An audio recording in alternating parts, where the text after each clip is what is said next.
강경화 외교부 장관이 천안함 침몰 이후 남북 간의 교역 등을 금지한 5.24 조치를 해제하는 것과 관련해서 관계 부처와 검토 중이라고 밝혀 논란이 일었습니다.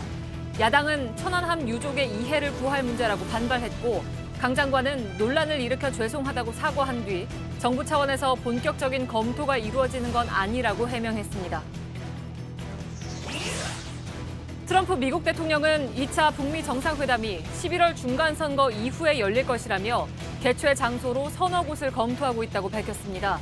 또 대북 제재를 해제하고 싶은데 그러려면 뭔가 얻어야 한다면서 국제사회에 북한에 대한 투자를 권유해서 북미 간 제재 완화에 대한 거래가 오갔을 거란 분석입니다. 풍등을 날려 경기도 고양시 저유소에 불을 낸 혐의를 받은 외국인 노동자 A씨에 대한 구속영장을 검찰이 기각했고 A씨는 풀려났습니다. 강제 노역과 가혹행위로 500명 넘는 희생자를 낸 부산 형제복지원 사건에서 국가 책임이 인정된다고 검찰 과거사위원회가 결론냈습니다. 국가가 피해자들에게 사과하는 동시에 이들을 도울 특별법을 만들라는 권고도 나왔습니다. 문재인 대통령이 음주운전 사고는 실수가 아니라 살인 행위가 되기도 한다며 처벌 강화 대책을 마련하라고 지시했습니다. 음주운전 차량에 치여 뇌사 상태에 빠진 윤창호 씨의 친구들이 올린 청원 글이 26만 명 넘는 추천을 받자 수석 보좌관 회의 모두 발언을 통해 입장을 밝힌 겁니다. 검역당국이 붉은 불개미가 발견된 경기도 안산의 스팀 청소기 업체 물류창고에서 중국에서 만들어 들여온 청소기 2천여 개의 포장을 뜯어서 전수 검사하고 있습니다. 이 청소기를 실은 컨테이너가 거쳐온 인천항에서도 85마리의 붉은 불개미가 발견되며 확산 우려가 커지고 있습니다. 마늘 주사, 신데렐라 주사 같은 기능성 주사를 맞고 부작용을 겪은 경우가 최근 5년 동안 340건이나 있었던 것으로 나타났습니다. 특히 신데렐라 주사는 다른 주사제와 중복 사용하면 안 되는데 대부분 병원에선 이를 무시한 채 처방하고 있습니다. 서울 강남의 한 영구 임대주택 단지입니다. 아파트 주차장마다 곳곳에 입주 요건 기준보다 비싼 가격의 수입차들이 세워져 있습니다. 오늘 밀착 카메라는 공공 임대주택을 둘러싼 문제점들을 짚어봤습니다. 기름 없이 달리는 일상으로 내일을 바꾸는 현대수소 전기차. 시청자 여러분, JTBC 뉴스룸을 시작하겠습니다. 오늘 하루 종일 이른바 5.24 조치가 논란이 됐습니다. 5.24 조치는 이명박 정부가 2010년 천안함 사건 이후에 내놓은 강력한 독자 대북 제재입니다. 강경화 외교부 장관은 오늘 우리 정부가 5.24 조치의 해제를 검토 중이라고 밝혔습니다. 그러나 야당 의원들이 반발하자 범정부적으로 검토 중인 것은 아니라고 해명하기도 했습니다. 먼저 신진 기자가 보도해드립니다. 강경화 외교부 장관은 정부가 5.24 조치 해제를 검토 중이라고 말했습니다. 예, 관계 부처와 검토 중인 걸로 알고 있습니다. 곧바로 야당의 반발이 이어졌습니다. 그러자 강 장관은 발언의 수위를 낮췄습니다. 중요한 행정명령인 만큼 정부로서는 지속적으로 이것을 검토하고 있다는 말씀이고요. 범정부 차원에서 이것을 지금 어떻게 할 걸로 검토를 하고 있다는 이런 말씀은 아니었습니다. 특히 북한의 비핵화 조치보다 제재 완화를 우선하는 게 아니냐는 우려에는 그렇지 않다고 설명했습니다. 많은 부분 안보리 조치로의 중복이 되는 그런 조치들이 많이 있습니다. 그래서 이것을 해체를 했다고 해서 실질적인 해체로 이어지지도 않는 상황. 그러면서 유엔 안보리 결의 등 대북 제재의 틀을 훼손하지 않는 선에서 유연하게 검토해 볼 수 있다는 취지라고 말했습니다. 하지만 성급한 발언이었다는 논란이 계속되자 강 장관은 사과했습니다. 주무부처인 통일부가 이 주관 부처로서 5.24 조치에 대해서 과거 정권도 그랬고 늘 검토를 하고 있는 것으로 알고 있습니다. 오해의 소지를 제공해드린 데 대해서 다시 한번 사과드리고 위증의 의도는 전혀 없었습니다. 이에 대해 외교부와 통일부 등은 현 단계에서 정부 차원에서의 본격적인 검토가 이루어지고 있는 것은 아니라고 설명했습니다. JTBC 신진입니다.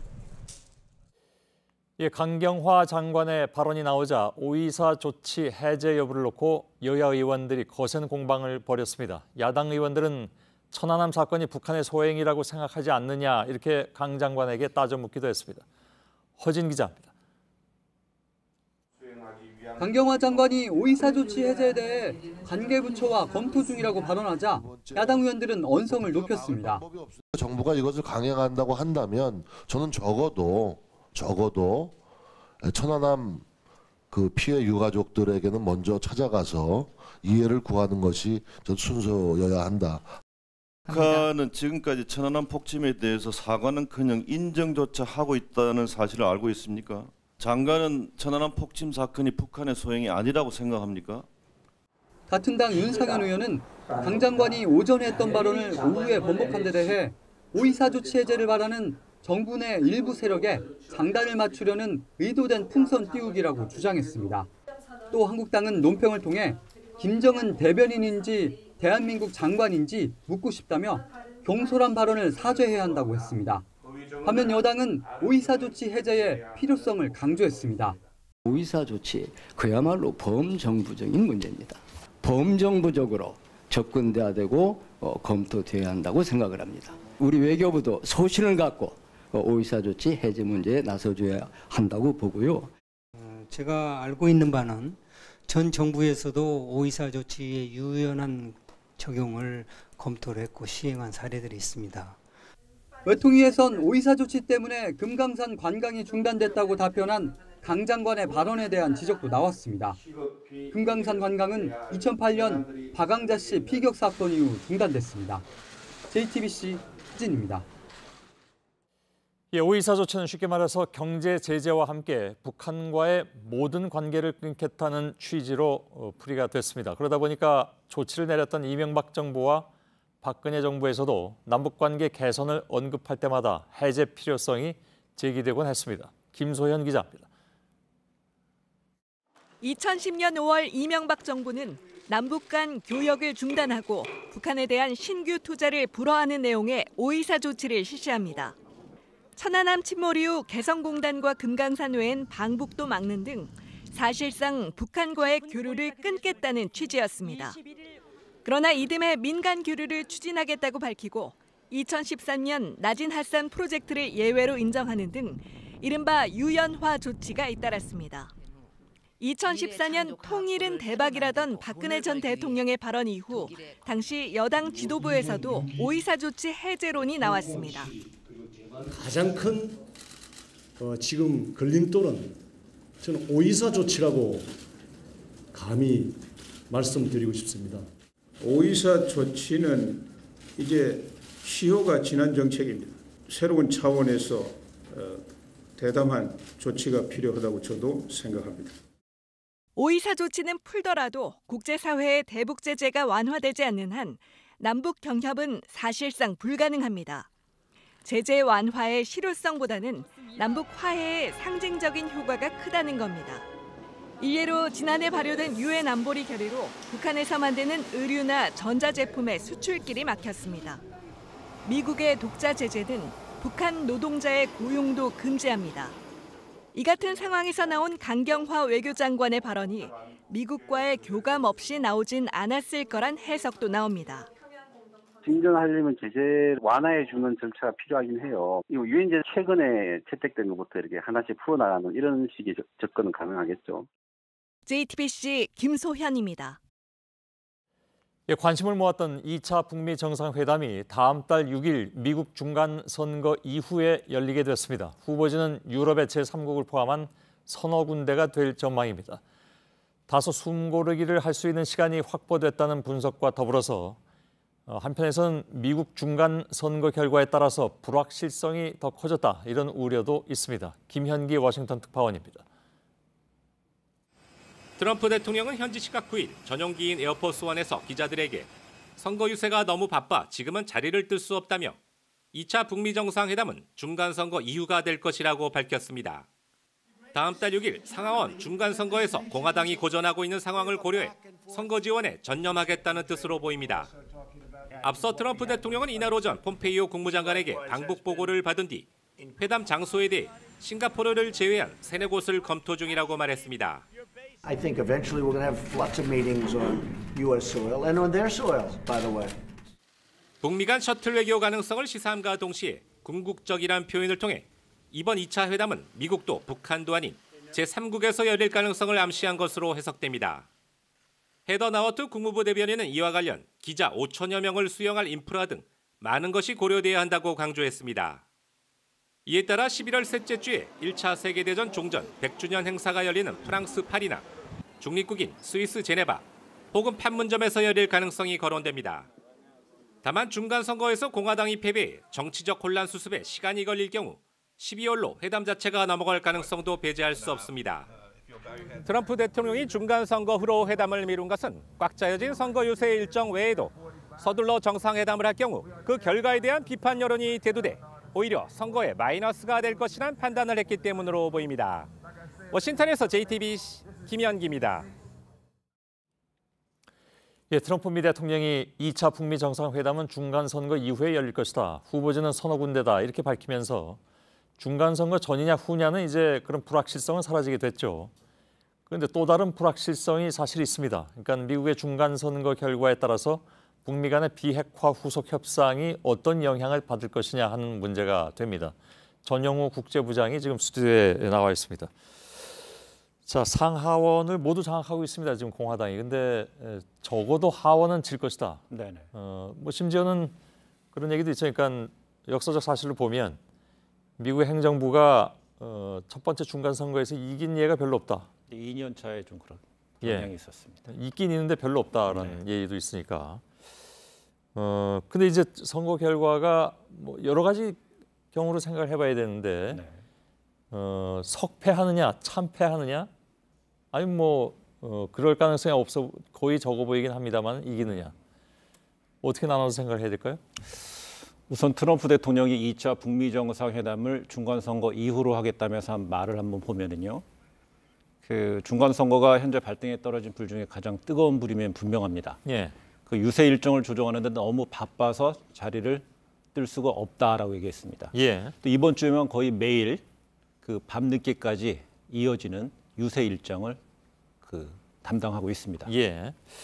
그 판세가 만만치 않다라는 것은 예. 뭐 지금 트럼프의 유세 일정만 봐도 알 수는 있을 것 같습니다. 그런데 뭐 물론 아까도 말씀드렸지만 뭐 꼭 진다는 건 아니잖아요. 맞습니다. 결과를 봐야 되겠지만 그러나 미국 쪽에서 나오는 판세 분석에 따르면 하원은 넘어갈 가능성이 있다. 이렇게 보고 있다는 얘기죠. 그 미국 정치 제도상 그 상원은 3분의 1 가량이니까 100석 가운데 이번에는 35석 의석이 지금 대상이고요. 하원은 435개 의석이 전체 다 대상입니다. 예. 그 선거 예측 기관으로 미국 언론이 가장 많이 언급하는 데가요. 리얼 클리어 폴리틱스인데 예. 이 자료를 보게 되면은요. 그 현재 상원에서는 공화당 우세한 지역이 48곳, 민주당은 그 44곳, 경함이 8곳으로 돼 있고요. 근데 선거 대상이 35개 지역인데 이 대부분 상당수가 민주당 현역 의원 지역구이기 때문에 예. 그 이 수성이 만만치 않을 거라는 예측이 반영된 결과고요. 예. 그 하원에서는 공화당 우세 지역이 198곳이고 민주당이 205곳, 그다음에 경합이 32곳인데 이 상원이랑은 반대로 경합지 대부분이 공화당 현역 지역이라서 예. 공화당 수성이 좀 어렵다는 분석이 나오고 있습니다. 예. 제가 미국의 중간 선거에 이렇게 관심을 갖는 이유는 사실 뭐 다를 때 같았으면 그렇게 관심을 안 가질 수도 있는데 바로 북미 핵 협상에 이 선거 결과가 어떻게 영향을 미칠 것이냐는 거잖아요. 네. 하원에서 질 경우에 어떻게 될 것 같습니까? 상원을 지킨다면은 참패는 모면하는 거지만요, 패배로 규정할 수밖에 없습니다. 예. 그 북미 회담이 막바지에 이제 이르고 있다는 분석도 있는데 그럴 때는 그 동력은 크게 떨어질 게 분명합니다. 미국은 우리나라랑 다르게 한 석이라도 많은 다수당이 위원회 상임위원장 의석을 전체 다 갖습니다. 공식 체제죠. 이 북핵과 밀접한 외교라든지 군사위원회, 정보위원회 같은 것을 에서 본격적으로 그 민주당의 행정부에 대한 그 감독권을 강화한다는 의미입니다. 예. 그 외교 전문 매체 포린 폴리시는 민주당에서는 상원이든 하원이든 뒤에 화면이 나옵니다만은 다수당 확보에 성공할 경우에는 즉각 북한 관련 청문회를 준비 중일 것이다. 이런 보도도 나오고 있습니다. 이게 뭐 정말 가볍게 볼 문제가 아니군요. 네네.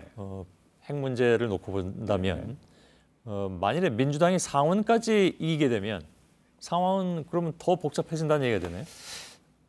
맞습니다. 그 비핵화 협상의 최종 결과물 중에 하나는 평화협정 체결일 겁니다. 근데 미국 상원이 평화협정에 대한 비중권을 갖습니다. 예.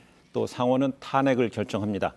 미국 정치권이 급격히 2020년 대선 모드로 급변하면서 북미 간의 합의상이 이루어지더라도 그 이행하는 데 있어서 속도라든지 내용의 변화라든지 예상할 수 있는 의회 구도가 짜지는 거죠. 예. 그런데 사실 뭐 트럼프가 대통령이 될 때도 그때 당선될 거라고 한 예측 기관이 없었잖아요, 거의. 예, 맞습니다. 이번에도 혹시 상하원을 그대로 다 지킬 가능성 이거는 없나요? 배제할 수 없습니다. 그 보수 성향이 좀 강한 여론조사 기관으로 라스무센이라고 있습니다. 이곳은 지금 주요 언론인 CNN이라든지 입소스랑 좀 다르게 화면이 나옵니다만은 CNN 같은 경우는 41% 트럼프 대통령 지지를 받지만은 그 제가 말씀드린 보수 성향이 강한 라스무센 같은 경우는 51%로 트럼프의 우위를 받습니다. 그러네요. 그리고 중간 선거에서 트럼프의 승리, 상하원에서의 선전을 예측할 수 있는 수치입니다. 예. 하여간 뭐지 이건 뭐 결과를 보긴 봐야 되겠는데 네. 어찌됐든 그 결과에 따라서 어떤 형태로든 영향을 받을 것은 거의 틀림없어 보여서 네. 저희들이 좀 예측을 해보는 것이긴 합니다. 근데 오늘 트럼프 미 대통령이 조금 의미 있는 발언을 하긴 했습니다. 그러니까 네. 북한에 대해서 투자하라라고 얘기하고 있는데 물론 그건 이제 전제가 있죠. 북쪽에서 비핵화의 진전 상당 부분 이루고 네. 그에 따른 대북한 제재가 해결됐을 경우를 얘기하는 맞습니다. 것이긴 하지만 네. 미리 앞서서 이렇게 얘기하는 것이 왜 그런 것이냐 하는 여러 가지 분석이 나왔습니다. 근데 오늘 트럼프 대통령이 말한 시점이요. 우리 오늘 자정, 그 지난밤 자정을 넘어가는 시점이었습니다. 새벽 1시가 좀 안 된 시점이었었는데 예. 이 자리가 지금 유엔에서 대북 제재를 강하게 주도해 왔던 그 니키 헤일리 유엔 대사의 어떤 교체 사실을 알리는 자리였습니다. 예. 이 자리에서 트럼프 대통령이 전 세계의 여론이 지켜보는 가운데 그 북한의 투자 분위기를 상당히 세세하게 좀 설명을 했다는 내용이죠. 예. 많은 사람들이 투자를 하고 싶어 한다는 내용이었는데 이 큰 틀에서 본다면 남북미 간의 그 제재 완화에 대한 움직임의 어떤 한 단초라고도 볼 수 있고요. 예. 근데 문제는 대북 제재라는 것은 유엔 제재에 의한 결의안에 의해서 작동되는 것도 있지만은 미국 의회가 주도하는 대북 강화 제재법이라는 것이 있기 때문에 예. 영향은 불가피합니다만은 남북미 간에 이루어지는 현재 어떤 구도 상황이라든지 결과물을 본다면은 뭔가 좀 뭐 속도는 좀 더디더라도 그 남북미 간의 모종의 어떤 그 움직임 이런 거 좀 감지할 수 있을 것 같습니다. 그 제재 해제 혹은 완화. 해제는 물론 아니죠. 네네. 완화를 위한 그런 움직임이 있을 수 있다. 네네. 예. 뭐 공교롭게도 같은 날 네. 오이사 해제 조치가 강경화 외무의료부 네. 장관으로부터 나왔습니다. 물론 뭐 네. 정부 차원에서 하는 것은 아니라고 야당 반발 때문에 한 발 물러서긴 했지만 네네. 아무튼 우연의 일치라고 보기엔 좀 어려운 측면도 있지 않나 하는 얘기들도 나오고 있긴 합니다. 맞습니다. 그런데 이제 하나 말씀드리고 싶은 거는 선거 결과를 가지고 저희가 얘기를 했는데요. 예. 이 선거 결과가 어떻든 간에 그 트럼프 대통령의 손발이 모두 묶이는 건 아닙니다. 예. 트럼프 대통령은 행정권을 분명히 행사할 수 있는 것이고 반대로 의회에서는 사후 견제권을 강화한다는 측면이기 때문에 예. 이 그 북한 비핵화 협상에 있어서도 정책 추진에 있어서 협상에 있어서 속도에는 좀 영향을 받을 수 있지만은 트럼프 예. 대통령이 밀고 나가는 어떤 동력에 대해서는 어느 정도 이어질 것으로 볼 수 있습니다. 예, 알겠습니다. 전영호 국제부장이었습니다. 예, 트럼프 미 대통령의 발언을 조금만 더 들여다보도록 하겠습니다. 다른 나라들이 북한에 투자하기를 원한다 이렇게 말을 했는데 물론 대북 제재가 해제될 경우 혹은 완화될 경우를 상정하는 것이긴 한데 투자나 제재 문제를 트럼프가 직접 언급한 것은 처음이어서 여러 가지로 관심을 불러일으켰습니다. 폼페이오가 이번에 평양에 가서 종전선언과 함께 일부 제재 완화를 협상한 것이 아니냐 하는 분석이 뒤따랐습니다. 이지은 기자입니다. I think that the country of North Korea is going to be a very successful country. I think it's going to be incredibly economically successful, and I want to make it that way. I think it's 북한의 밝은 미래를 강조한 트럼프 대통령은 국제사회의 대북 투자 비전도 제시합니다. Other countries, other people, entrepreneurs, banks, I will tell you, they're calling and wanting to go there and wanting to invest. 유엔 안보리의 결의안으로 북한 투자가 봉쇄된 상황에서 대북 제재가 풀린 뒤에 투자 가능성을 말한 겁니다. 트럼프 대통령은 이날 대북 제재를 해제하고 싶지만 그러려면 우리는 뭔가를 얻어야 한다고도 했습니다. 실질적인 비핵화를 확인하기 전까진 제재를 유지한다는 입장을 재확인하면서 한 말이지만 해제라는 단어를 사실상 처음 꺼냈습니다. 트럼프 대통령의 발언 시점은 평양을 다녀온 폼페이오 국무장관과 대화를 한 이후입니다. 김정은 위원장과 종전선언뿐 아니라 대북 제재 해제나 완화 등의 패키지 딜을 논의했을 가능성이 주목됩니다. JTBC 이지은입니다. 남북 상호 비행 금지 구역 설정, 또 NLL을 중심으로 한 훈련 금지 구역 설정, GP 철수 이런 내용들은 언뜻 들으면 현 정부에서 벌어지는 일들이구나 싶으실 텐데 사실은 이명박 정부 당시에 국방부가 만든 군비 통제 추진 계획서에 나타난 내용들입니다. 이 문건이 작성된 시점은 천안함 이후인 2011년이었습니다. 게다가 이 문건을 만든 당사자가 최근에 남북 군사 합의 내용을 오히려 강하게 비판하고 있어서 눈길을 끌기도 합니다. 조익신 기자입니다. 자유한국당은 오늘도 9.19 군사합의를 강하게 비판했습니다. 한반도에 마치 평화가 이미 찾아온 것 같은 그런 국민적 여론을 확산시키고 또 거기에 대한 군은 또 무장 해제를 이렇게 선제적으로 해나가는. 이에 대해 국방부는 이번에 합의된 내용은 1953년 정전협정과 1992년 남북 기본합의를 큰 틀로 삼아 이미 과거 정부에서 검토를 마친 사항이라고 설명했습니다. JTBC 취재 결과 이명박 정부도 이번 협정과 사실상 동일한 협정을 추진했었던 것으로 확인됐습니다. 김관진 장관 당시인 2011년 국방부는 군비통제 추진계획서를 만들었습니다. 이 문건에는 남북 상호 비행금지 구역 설정, GP 철수 등이 포함돼 있었습니다. MDL과 NLL로부터 일정 거리의 훈련 및 이동 금지 구역을 설정하자. 있었습니까? 없었습니까? 있었습니다. 문건이 만들어진 2011년은 천안함 사건 1년 뒤로 남북 사이의 군사적 긴장이 최고조로 높아진 시기였습니다. 당시 문건은 국방부 정책기획관실에서 만들었는데 신원식 전 합동참모본부 차장이 정책기획관이었습니다. 그런데 신 전 차장은 문재인 정부의 군사합의 내용을 강도 높게 비판하고 있습니다.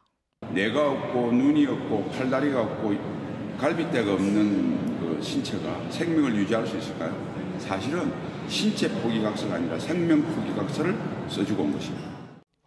JTBC 조익신입니다. 저유소로 풍등을 날려보낸 불을 낸 용의자로 지목됐던 외국인 노동자가 48시간 만에 풀려났습니다. 경찰이 다시 신청한 구속영장을 검찰이 기각했기 때문입니다. 검찰은 풍등이 저유소 화재를 일으켰다는 인과관계가 명확치 않다고 했습니다. 조보경 기자의 보도입니다. 외국인 노동자 A씨는 긴급 체포된 지 이틀 만에 풀려나면서 한국어로 감사하다고 말했습니다. 한 번만 심정이 어떠세요? 너무 고맙습니다. 정말 고맙습니다. 검찰은 풍등 때문에 불이 났다는 인과관계가 충분히 설명되지 않았다며 경찰이 신청한 구속영장을 기각했습니다. 앞서 경찰은 피해액이 크고 A씨가 저유소 위치 등을 알고 있었다는 이유로 영장을 신청했지만 검찰이 보강 수사를 하라며 되돌려 보냈습니다. 이후 경찰이 전문가 자문 등 수사 내용을 보강해 영장을 다시 신청했지만 이마저 받아들여지지 않은 겁니다. 경찰은 수사 인력을 늘려 전담팀을 만들고 저유소 관계자들도 본격적으로 조사하기로 했습니다. A씨가 풀려나기에 앞서 청와대 국민청원 게시판은 저유소 부실 관리가 문제의 핵심이라면서 선처를 바라는 글들이 잇따라 올라오기도 했습니다. JTBC 조보경입니다. 이런 가운데 안전관리를 맡고 있는 송유관 공사 책임에 대한 논란이 뜨겁습니다. 공사 측은 지난 6월에 실시한 자체 점검에서 아무런 문제가 없다고 주장해왔습니다. 저희 취재진이 당시 점검 결과표를 입수했는데 대부분 검사가 육안, 그러니까 밖에서 눈으로 보는 방식으로만 이루어졌습니다. 김민관 기자입니다. 화재가 난 저유소 휘발유 탱크는 지난 6월 자체 안전점검을 받았습니다. 당시 안전점검 결과를 기록한 표입니다. 모두 122개의 항목을 점검했는데 이 중 99개 검사가 육안으로 이루어졌습니다. 점검 결과는 모두 이상 없음입니다. 이번 폭발 사고는 탱크 주변에서 시작된 불씨가 환기구를 타고 내부로 유입되면서 발생한 것으로 조사됐습니다. 불씨가 안으로 들어가는 걸 막는 인화 방지망이란 장치가 제 역할을 못했을 가능성이 있는 겁니다. 하지만 6월 점검표에는 인화 방지망에 이상이 없다고 돼 있습니다.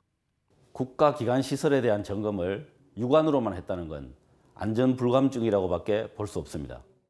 특히 전문가들은 휘발유를 덮어 공기가 닿는 것을 막아주는 플로팅 루프가 제 기능을 못한 게 화재 폭발 원인일 수 있다고 보고 있습니다. 하지만 플로팅 루프는 이번 점검 대상에서 빠졌습니다. JTBC 김민관입니다. 예, 방금 리포트로 전해드린 것처럼 저유소 탱크에 대한 안전진단은 송유관 공사가 해마다 자체적으로 실시하고 있습니다. 이와 별도로 11년을 주기로 실시하는 정밀 안전진단이 있는데 어제 관련 리포트를 전해드리면서 왜 하필 11년인지 취재기자에게 물어본 적이 있죠. 오늘 추가로 소방청 취재를 해봤더니 탱크 철판이 휘발유에 부식되는 속도를 계산해서 정밀 검사 주기를 11년으로 잡았다고 합니다. 여기에 미국과 일본의 관련 법령과 기준도 함께 참고했다고 합니다. 저 사람들 따라가고 좀 있으면 그거 가면 집에 보내줄 게다. 가라 하더라고요. 국가로 인해서 불황가 낙인이 찍혀버렸단 말입니다. 예, 방금 들으신 것은 1980년대 불황자를 수용한다면서 끔찍한 인권 유린을 자행한 부산 형제복지원 사건 생존자의 증언입니다. 이곳에서 죽어나간 사람만 무려 500명이 넘습니다. 오늘 검찰 과거사위원회가 당시의 끔찍한 인권 유린에 대해서 국가가 책임져야 한다고 결론 내렸습니다. 먼저 강현석 기자의 보도입니다. 부산 형제복지원이 불황인을 수용하기 시작한 건 1975년부터입니다. 사회복지법인의 탈을 쓰고서 사람을 잡아가둔 강제 수용소에 가까웠습니다. 이때부터 10년 넘게 가혹행위 등으로 숨진 사람은 확인된 사례만 513명에 달합니다. 오늘 법무부 검찰 과거사위원회는 법의 테두리를 벗어나 국민에게 무자비한 폭력을 행사했던 형제복지원 사건이 국가 책임이란 결론을 내렸습니다. 근거가 된 내무부 훈령이 위법했고 수용자들을 폭행한 행위 등에 대해 부산시나 경찰 차원의 어떤 감시도 없었다는 겁니다. 집을 찾아달라고 파출소에 가니 복지원에 보냈다. 막차를 놓쳐 대합실에서 잠이 들었는데 복지원에 보내졌다. 40년이 지나 꺼내놓은 형제복지원 피해자들의 말입니다. 당시 순경 월급이 8만 원 정도였는데 1인당 1만 원씩 뒷돈을 받고 입소시킨 사례도 있습니다. 과거사의 관계자는 사실상 인신매매 수준이었다고 전했습니다. 과거사위는 국가가 피해자들에게 사과하고 이들을 지원할 특별법을 만들라고 권고했습니다. 또 당시 입소자를 감금한 형제복지원 원장을 무죄로 판단한 것도 잘못이라며 검찰총장이 다시 재판해달라고 요구하는 이른바 비상상고를 신청하라고 했습니다. JTBC 강현석입니다. 예, 당시 형제복지원 수사를 맡았던 검찰은 온갖 수를 써서 진상을 축소하고 은폐하려 했습니다.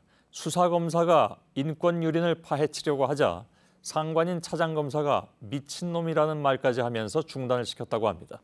이가혁 기자입니다. 1987년 형제복지원의 참상에 대한 검찰 수사는 이런저런 이유로 가로막혔습니다. 당시 수사검사는 원장이 빼돌린 돈이 11억 원을 넘는다고 밝혀냈습니다. 하지만 검찰 지휘부는 6억 8천만 원 정도로 줄이라고 지시했습니다. 재판부에 징역 20년을 요청하려던 당초 계획도 검찰총장 지시로 징역 10년으로 축소됐습니다. 돈 문제보다 더 중요한 수용자들의 인권 유린 수사는 제대로 발도 못 댔습니다. 수용돼 있는 3,000명 전원에 대해서 수사 계획을 세우고 경찰관들에게 수사 초점 사항들을 교육을 시키고 그래서 수사에 착수를 했다가 부산지방검찰청 요구로 철수를 했죠. 그런 일이라든지 그다음에 한 10년에 걸쳐서 500명이 넘는 사람의 사망자가 발생했는데 그 사망 원인을 밝히기 위한 수사를 시작했다가 그것도 좌절됐죠. 당시 부산지검장으로 이번에 조사를 받은 박희태 전 국회의장은 결제 올라오는 문서들을 거의 보지도 않고 도장을 찍어서 기억이 안 난다며 외압 의혹을 부인한 것으로 파악됐습니다. 당시 차장검사로부터 미친놈, 지금 어느 때인데 그런 수사를 하느냐며 수사를 중단하라는 명령을 받았던 김 변호사는 형제복지원 사건 진상규명 의미를 이렇게 말합니다. 해결 없이는 대한민국이 인권국가, 기본적인 인권을 존중하는 선진 국가로 나아갈 수가 없습니다. JTBC 이가혁입니다. 예, 음주운전 차량에 치여서 뇌사 상태에 빠진 윤창호 씨의 모습을 저희들이 지난번에 전해드렸습니다. 그리고 가족들의 호소도 전달을 해드렸죠. 방송 이후에 창호 씨의 친구들이 올린 청원 글이 26만 명이 넘는 추천을 받으면서 오늘 문재인 대통령이 직접 답을 내놨습니다. 이제는 음주운전을 실수로 인식하는 문화를 끝내야 할 때입니다. 초범이라 할지라도 처벌을 강화하고. 예, 자 어떤 변화가 앞으로 있을지 많은 사람들이 지켜보고 있는데요. 지금도 여전히 사경을 헤매고 있는 아들 옆을 지키고 있는 아버지 윤기현 씨를 병원으로 잠깐 좀 연결하도록 하겠습니다. 병원이라고 들었습니다. 저희가 가족으로부터 전달받은 윤창호 씨 영상과 사진을 지금 몇 장 좀 보여드리고 있는데 아버님 이건 언제 찍은 모습인가요? 네, 안녕하십니까. 그 위에 그 동영상 쪽은 애가 한 번씩 이렇게 부모에게 안부 영상 보내는 그런 화면이고요. 예. 두 개는 그렇습니다. 그리고 그 밑에 사진은 뭐 이달에 가출사라 해가지고 월 이렇게 3명씩 선정하는 그런 그 3명에 뽑혀가지고 예. 그 이제 한 달 동안 본관 게시판에 이렇게 게재가 되고요. 게시가 되고 그 맨 밑에 사진은 이제 그 표창 받는 그런 사진입니다. 예. 그 며칠 전에 저희 JTBC 취재진에게 전하고 싶은 말이 있다라고 해서 저희들이 가서 간단하게 인터뷰를 하고 그 내용을 전해드렸습니다. 그리고 시청자 여러분들의 반향이 너무나 컸고 그 이후에 이제 청와대 청원 게시판에도 올라가면서 오늘 결국 이제 청와대 쪽에 그러니까 문재인 대통령의 발언이 나오기도 했는데 처음에 저희들에게 말씀을 하시겠다고 했던 그 결정도 사실은 쉬워 보이진 않았습니다. 그 아드님이 계속 지금 사경을 헤매고 있는 상황이기 때문에 경황이 분명히 없으셨을 텐데 그럼에도 불구하고 이 얘기는 꼭 해야 되겠다 싶어서 저희들한테 전해주신 거겠죠. 그 내용은 잠시 후에 좀 마저 얘기를 하겠습니다만 우선 궁금한 것이 지금 의식불명 상태에 빠진 지 오늘로 16세째입니다. 혹시 의료진은 뭐라고 얘기를 하던가요? 답변을 안 하셔도 됩니다. 거북하시다면. 지금 현재 의료진에서 하시는 말씀은 이제 신체 부기 같은 거는 조금씩 이렇게 가라앉고 이렇게 조금 나아지고 있지만 그 외형적인 모습이고 이제 이 뇌의 그 어떤 상태는 계속해서 그렇게 지금 안 좋아지고 있는 그런 상황이라고 설명드렸습니다. 그런가요? 어찌 보면 좀 좋은 소식과 그렇지 않은 소식이 섞여 있는 것 같은데 전체적으로 조금 나아지고 있다고 희망을 가져도 될까요? 글쎄 지금 현대 의학으로는 좀 많이 힘든 상황이라고 그렇게 말씀하십니다. 예, 알겠습니다. 음주운전을 엄하게 처벌하게 해달라는 친구들의 청와대 청원글에 지금 26만 명이 넘는 시민들이 호응을 했습니다. 오늘 대통령 답변에 대해서 일단 기대를 가지십니까? 일단 문재인 대통령님께서 수석 비서관 회의에서 모두 발언에 그런 말씀을 해주셨다고 하시니까 너무 감사한 말씀 일단 전해드리는 거고요. 예. 그 이제 대통령님께서 말씀하신 거는 엄정한 이제 법 처벌 그걸 강구해라. 그리고 다시 이런 재범이 일어나지 않도록 교육 시간도 좀 더 길게 이렇게 가지고 가자. 이런 말씀을 해주셨다고 보도를 통해서 들었는데요. 예. 저희는 뭐 이렇게 재범률을 낮추기 위한 교육도 물론 뭐 대통령님 말씀처럼 선행되어야 하겠지만 좀 더 무게 중심을 조금 더 이렇게 아예 그런 일 자체가 일어나지 않도록 하기 위한 엄정한 그 법과 어떤 그 개정이 필요하지 않나, 좀 더 엄격한 잣대가 필요하지 않나, 저는 그렇게 생각하고 있습니다. 예. 사실 우리나라의 이제 음주운전 처벌 법률이 다른 나라에 비해서도 좀 약하다 하는 그런 의견은 지속적으로 있어 왔습니다. 그래서 지금 대략 이제 그 큰 얼개만 말씀해 주셨는데 법 자체를 좀 바꿔야 된다. 지금 친구들은 윤창호법 제정 관련 글을 보내는 일을 했다고 들었습니다. 국회의원들한테 보낸 건가요? 네, 친구들이 지금 이제 뭐 양형 기준부터 시작해서 법 처벌이 이제 뭐 총 2회까지도 초범에 준하는 그런 걸로 하고 실제적인 집행유예의 비율이 너무 높고 인신구속 사례는 정말 손꼽을 정도가 되고 하다 보니까 이제 가칭 윤창호법을 해가지고 특별법을 이렇게 음주운전에 대해서 가지고 가중처벌하는 법안을 지금 뭐 전 국회의원 299분한테 일일이 다 이메일로 이렇게 보내 그런 상황입니다. 예, 알겠습니다. 그에 따라서 변화가 일어날지는 좀 봐야 될 것 같습니다. 사고를 일으킨 사람이 여태까지 병원에 오질 않다가 한 열흘 만에 지난주에 병원을 방문했다고 들었습니다. 혹시 어떤 대화가 있었는지요?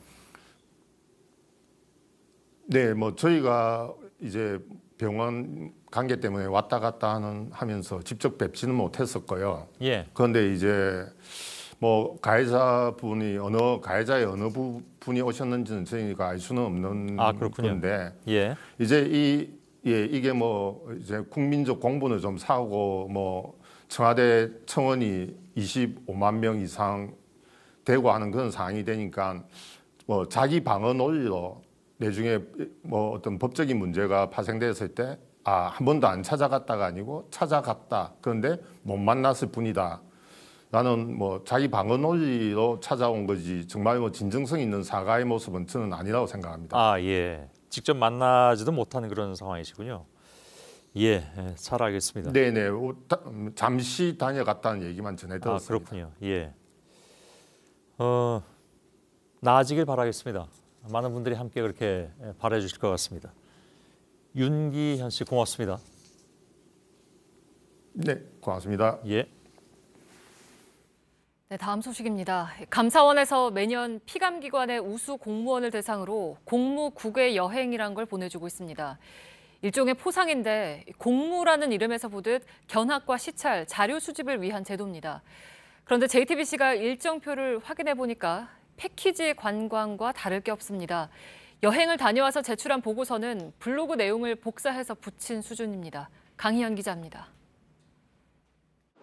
지난해 경찰청구와 국민건강보험공단 등 공직자 27명이 공무 국외 여행을 다녀왔습니다. 9일간 이탈리아와 뉴질랜드 등을 방문했는데 감사원 직원 3명도 동행했습니다. 여기에 예산 1억 1천만 원이 들었습니다. 지난해 공무여행 일정표입니다. 스위스 융프라우를 등정하고 이탈리아 베니스와 밀라노 등을 둘러보는 코스입니다. 패키지 관광 일정과 다를 게 없습니다. 9일간 공무와 관련된 일정은 취리히 시청과 로마 시청 방문 단 2번, 시간으론 4시간 남짓입니다. 여행을 다녀온 뒤 제출한 보고서도 문제입니다. 2015년과 2016년 보고서는 문화정책을 도시개발의 기본정책으로 추진해야 한다는 등 제안 내용과 건물 사진까지 완전히 똑같습니다. 인터넷 블로그 글을 그대로 베껴 넣기도 했습니다.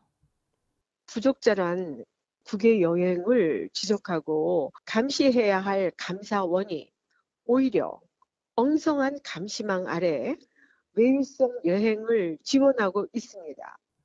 감사원은 인원을 최소화하고 매년 연찬 주제를 다양화하기 위해 노력한다고 해명했습니다.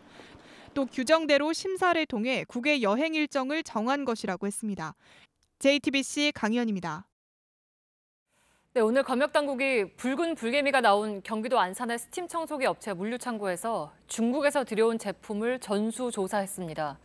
그런데 이 제품을 실어온 화물 컨테이너가 한 달 동안 머물렀던 인천항에서 연일 붉은 불개미가 발견되고 있습니다. 이미 퍼진 거 아니냐 하는 우려가 커집니다. 박상욱 기자입니다. 환경부 담당자와 직원들이 스팀 청소기 포장을 뜯어가며 붉은 불개미를 확인하고 있습니다. 청소기가 담긴 컨테이너에서 5,900여 마리가 발견된 만큼 개미가 포장 안에 들어갈 수도 있다는 우려 때문입니다. 당국이 이렇게 모든 청소기 상자를 열어가며 일일이 전수조사에 나섰지만 아직까지 번식을 책임지는 여왕개미는 발견되지 않았습니다. 문제의 컨테이너가 중국 광저우를 떠나 한국에 온 건 지난달 11일입니다. 이 컨테이너는 인천항에서 안산의 물류창고로 이동했고 8일 컨테이너에서 5,900여 마리의 개미가 발견됐습니다. 컨테이너가 거쳐간 인천항에선 지금까지 85마리가 나왔습니다. 그런데 인천항엔 같은 곳에서 온 청소기 컨테이너 2개가 더 있습니다. 이 중 하나는 아직 검사조차 하지 못했습니다. 세관 관리청하고 같이 협조해서 또 사주도 또 이렇게 또 설득을 또 시켜야 되잖아요. 그런 게 같이 엮여 있어서 쉽지가 않네요. 그러는 사이 붉은 불개미가 인천항 주변 야적장에서 외부로 퍼져나갔을 가능성이 커 보입니다. JTBC 박상욱입니다. 태풍 콩레이가 부산을 강타할 때 신축 중인 해운대 초고층 빌딩 LCT의 유리창 수백 장이 깨졌다는 소식을 어제 전해드렸지요. 시공사 측의 해명에도 불구하고 주변에 사는 주민들은 불안합니다. 그도 그럴 것이 떨어져 내린 유리 파편에 파손된 차량만 60대가 넘기 때문입니다. 배승주 기자입니다. 지난 6일 태풍 콩레이가 몰아칠 때 부산엔 초속 33.3m의 바람이 불었습니다. 그런데 해운대 해수욕장 바로 앞에 들어선 LCT 101층에는 초속 47.8m의 훨씬 더 강한 바람이 불었습니다. 2시간가량 태풍이 지나가는 사이 이 건물 유리창 수백 장이 깨졌습니다. LCT 공사장에서 바람을 타고 날아온 유리 파편은 인근 상가와 주차된 차량에도 떨어져 피해를 줬습니다. 파손된 차량만 60여 대에 이릅니다. 시공사 측은 바람 때문이 아니라 승강기에 사용된 350m 쇠줄이 충격을 줘 유리창이 깨졌다고 해명했습니다. 단체 줄넘기하면 양쪽에서 이렇게 돌리면 포물선처럼 주먹기가 돌아가잖아요. 그 포물선을 그냥 때린 거예요. 시공사 측에 따르면 LCT의 강화 유리는 두께만 35mm로 초속 98m의 바람까지 견디도록 만들어졌습니다. 하지만 인근 주민들은 믿지 못하겠다는 입장입니다. 미안해요. 솔직히 보면 맨날 볼 때마다 불안불안하고. 파손된 강화 유리에 대한 정밀 점검과 함께 공사 중 쇠줄 관리에 문제가 없었는지 철저한 조사가 필요하다는 지적입니다. JTBC 배승주입니다. 이영주 전 해병대 사령관이 재직 시절 자신의 공간을 딸의 신혼 살림집으로 쓰게 하고 공금을 유용했다는 소식 전해드렸습니다. 그런데 이 전 사령관은 당시 한민구 국방장관에게 구두 경고를 받았다면서 이미 책임을 다 졌다고 주장했습니다. 하지만 국방부는 그런 기록이 전혀 없다고 오늘 밝혔습니다. 유선희 기자입니다. 해병대 사령부는 자체 감찰에서 이영주 전 사령관에게 제기된 의혹 가운데 일부가 사실로 확인됐다고 밝혔습니다. 서울 한남동 공관을 딸의 신혼살림집으로 쓰고 수백만 원대 전투지휘 활동비를 공관 식자재비로 돌리고 장성급 간담회에서 외손녀 돌잔치를 한 의혹의 일부 증거와 진술을 확보했다는 겁니다. 그런데 이 전 사령관은 이미 책임을 졌다고 주장했습니다. 2014년 8월 한민구 당시 국방장관이 자신의 비리에 관한 첩보를 받고 직접 불러 구두 경고했다는 겁니다. 자신이 이듬해 4월 임기를 6개월 남겨놓고 물러난 것도 책임을 지는 차원이었다고 말했습니다. 하지만 국방부는 이 전 사령관에 대한 감찰이나 수사는 없었다고 밝혔습니다. 전문가들은 이 전 사령관의 주장이 사실이라면 당시 한민구 장관의 조치도 문제가 될 수 있다고 말했습니다. 국방장관이 구두 경고로 끝낼 수 있는 권한 자체가 없어요. 그래서 그건 규정 위반이다. JTBC 유선입니다. 네, 2년 전 경북 성주에서 황교안 당시 국무총리가 탄 승용차가 사드 배치에 반대하던 주민의 차와 부딪히는 사고가 발생했습니다. 당시에 황 전 총리 측이 현장을 급하게 떠나면서 뺑소니 논란도 제기됐지만 정작 검찰은 올 초 해당 주민을 공무집행 방해죄로 기소했습니다. 그런데 경찰이 당시의 상황을 파악할 수 있는 증거 영상을 편집했다는 의혹이 나왔습니다. 박소연 기자입니다. 지난 2016년 7월 15일 사드 배치를 설득하기 위해 경북 성주를 찾은 황교안 당시 국무총리는 주민들에게 거센 항의를 받았습니다. 이후 급하게 성주를 떠나던 황 전 총리 측은 주민 이모 씨 차량과 부딪히는 사고가 발생했습니다. 당시 황 전 총리 측의 뺑소니 논란이 일었지만 올 초 검찰은 이 씨에 대해서만 공무집행 방해 혐의로 기소했습니다. 도로를 가로막고 있던 이 씨가 지나가려 하던 황 전 총리 차를 고의로 부딪혔다고 봤기 때문입니다. 취재진이 당시 황 전 총리를 앞서 경호하던 순찰차의 블랙박스 영상을 확인해봤습니다. 경찰이 이 씨와의 소송에 증거로 제출한 영상입니다. 순찰차와 마주친 이 씨의 차가 천천히 옆으로 지나갑니다. 이후 갑자기 의경 2명이 뛰어갑니다. 이 영상은 오후 6시 13분에 끝납니다. 이후 영상이 시작된 건 6시 14분 27초. 순찰차는 이미 시속 70km로 9분기를 달리고 있습니다. 황 전 총리 차량이 순찰차를 지나가던 상황이 담길 수 있는 1분 27초가 사라진 겁니다. 이후 순찰차를 앞서 달리던 황 전 총리 차량이 헬기가 있던 성주 성산 공군포대에 진입하며 영상은 끝이 납니다. 주차하면서 황 전 총리 차량의 상태를 확인할 수 있는 부분도 사라진 겁니다. 전문가는 일부 영상에서 편집한 정황이 있다고 분석합니다. 포맷을 바꿀 때 쓴다든지 또는 영상에 있는 특정 구간을 잘라내거나 편집할 때 쓰는 용도로 사용돼요. 특히 해당 순찰차의 블랙박스는 2014년 보급된 제품으로 후방 촬영도 가능한 기종이었습니다. 충돌 상황이 담길 수 있는 후방 영상 역시 경찰은 재판부에 제출하지 않았습니다. 취재진이 경찰 측에 해당 영상의 원본 여부를 확인하자 경찰은 답변을 거부했습니다.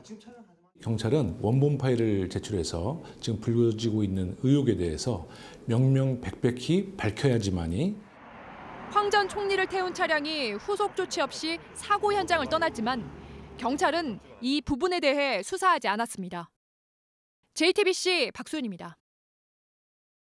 네, 약물의 오남용이나 중복 사용을 막기 위해서 의사나 약사가 의약품을 처방할 땐 반드시 의약품 안전사용 서비스 DUR 시스템에 접속해서 처방 내용을 입력해야 합니다. 같이 쓰면 안 되는 약을 쓰거나 한 가지 약제를 지나치게 많이 쓰면 경고창이 뜨는 시스템입니다. 그런데 이른바 마늘 주사 같은 기능성 주사는 시스템에 입력되는 경우가 거의 없습니다. 이런 탓에 기능성 주사를 맞고 부작용을 겪은 사람이 최근 5년 동안 340여 명입니다. 먼저 배양진 기자입니다. 기능성 주사를 놔준다는 서울의 한 병원입니다. 피로회복 주사를 요구하자 별다른 상담 없이 마늘 주사와 신데렐라 주사를 섞은 주사제를 처방해줍니다. 따로 막 무슨 검사 같은 거 받아야 돼? 수액에는 여러 성분이 섞여 있다고 설명합니다.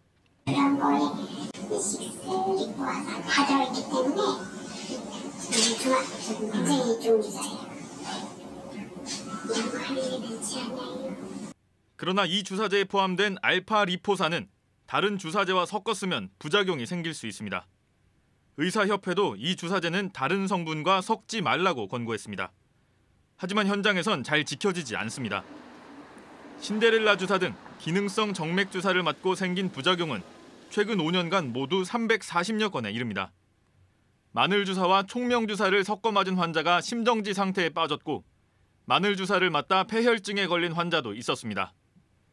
이런 처방을 의약품 안전사용 서비스 DUR에 입력하면 즉시 경고창이 뜨겠지만 실제 입력하는 경우는 거의 없습니다. 의사들이 비급여인 주사제 처방을 기록으로 남기는 걸 꺼리기 때문입니다. 복지부는 이를 강제할 수단도 없어 위험을 지켜만 보고 있습니다. JTBC 배양진입니다. 네, 이 의약품 안전사용 서비스 DUR에서 누락되고 있는 의약품은 기능성 주사만이 아닙니다. 프로포폴 같은 향정신성 의약품도 누락되고 있습니다. 식약처 통계와 비교했더니 누락된 약이 석 달간 59만 건입니다. 이상화 기자입니다. 지난해 경남 거제에서 프로포폴을 과다 투여하다 숨진 환자를 바다에 버린 병원장이 검거됐습니다. 환자는 2달 동안 20차례 이상 프로포폴을 맞아 심정지로 사망했습니다. 원칙대로 처리했다면 벌어질 수 없는 일입니다. 의약품 안전사용 서비스 DUR에 과다 처방 경고가 뜨고 의료 당국은 사후에 불법 사실을 파악하게 됩니다. 그러나 해당 의사는 아예 입력을 하지 않고 감시망을 피해갔습니다. 이런 일이 일선 병원에선 비일비재했습니다. 최근 석 달간 프로포폴 처방 건수를 살펴봤습니다. DUR 시스템 통계에 따르면 107만 건이었습니다. 하지만 같은 기간 마약류 의약품을 관리하는 식약처의 제조 처방 기록은 166만 건이었습니다.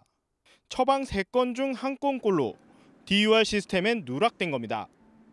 의사나 약사들이 DUR에 처방을 입력하지 않거나 경고를 꺼두더라도 규제 저항이 여전히 없는 게 문제입니다.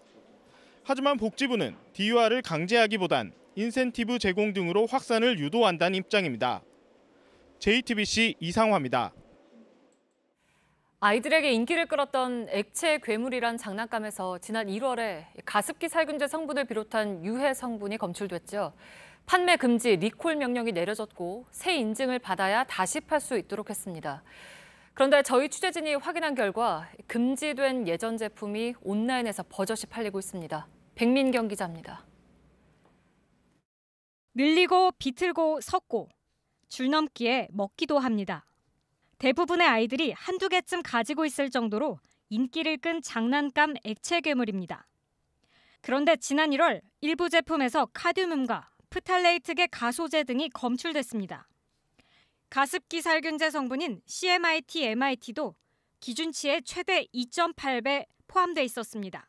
당시 산자부는 이들 물품을 모두 회수하게 하고 판매를 전면 금지시켰습니다. 문제가 된 부분을 고치고 국가 인증을 다시 받아야 합니다. 하지만 확인 결과 리콜해야 하는 제품이 온라인에서 버젓이 판매되고 있었습니다. 주문 후 4일 만에 받은 제품입니다. 이 제품은 리콜 조치가 진행되기 전인 지난해 12월 제조됐고 제품 인증번호도 동일합니다.